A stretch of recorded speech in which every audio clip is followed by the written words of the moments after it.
Dumipensa si Mandaluyong Mayor Benher Abalos sa pagbibigay ng permit sa Iglesia ni Cristo kamakailan para magprotesta sa EDSA Shaw Boulevard na nagdulot naman ng matinding trapiko. Si George Bandola sa detalye. Dumipensa si Mandaluyong Mayor Benher Abalos sa pagbibigay nito ng permiso sa grupong Iglesia ni Cristo sa protesta sa EDSA kamakailan. Ayon kay Abalos, tila inilayo lamang nito ang mas marami sanang maapektuhan sa EDSA kung ginawa ang kilos protesta sa People Power Monument, Kamuning at EDSA Shrine.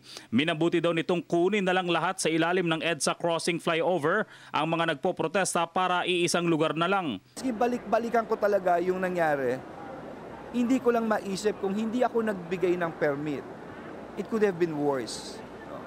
I mean, pwede nakasakitan, o kaya pwedeng hindi na umalis, pero at least they were able to be contained in one area.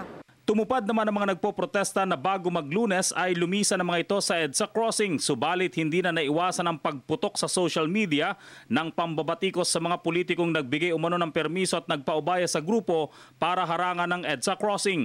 Karamihan sa mga nagreklamo noon ay mga panggabing contact center agents na naapektuhan ng masikip na bahagi ang pagdepensa ni Abalos sa lingguhang flag raising ceremony nito sa lungsod kung saan tinanggap din ng syudad ang natatanging pagkilala ng Department of Interior and Local Government na Seal of Good Local Governance. Tayo mamamayan ay kailangang makibahagi, magsakripisyo at makipaglaban sa ikabubuti ng ating bansa at ng bawat Pilipino.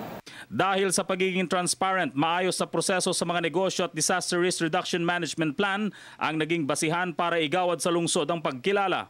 Ang plano po sa 5 million ay binigyan po ako ng menu ng DILG kung saan. At ang napili namin ay for the TechVoc laboratories dahil pinaghahandaan po namin ng K-12 at ngayon pa lang pinaghahandaan na namin para next year. Handa na kami sa classroom, handa na sa teacher, handa na kami sa TechVoc at sa mga academic subjects. Para sa Telebisyon ng Bayan, George Bandola.